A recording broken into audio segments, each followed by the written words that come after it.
এই একটি কাজ করলে আপনার ল্যাপটপ কিংবা পিসি কখনোই স্লো হবে না, কিংবা আপনার ল্যাপটপ কিংবা পিসির ড্রাইভগুলো কখনো ফুল দেখাবে না। এর জন্য যা করতে হবে, আপনাকে সার্চ অপশানে গিয়ে লিখতে হবে সিস্টেম। সিস্টেম লিখে আপনি সিস্টেমে ক্লিক করবেন। ক্লিক করার পর এরপরে এখান থেকে স্টোরেজে ক্লিক করবেন। ক্লিক করার পর এই স্টোরেজটা অন করে দিবেন, যদি অফ থাকে অন করে দিবেন। অন করার পর এখানে কনফিগার স্টোরেজ সেন্স যেটা, এখানে ক্লিক করবেন।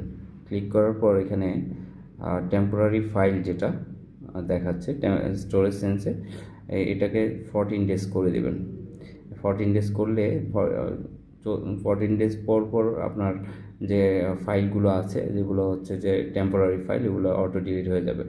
এবং এরপরে যে ঘরটা আছে ডাউনলোড, এই ডাউনলোডটা নেভার করে রাখবেন। তাহলে আপনার পিসি কিংবা ল্যাপটপ আর কখনোই স্লো কিংবা আপনার ড্রাইভগুলো কখনো ফুল দেখাবে না। Thank you.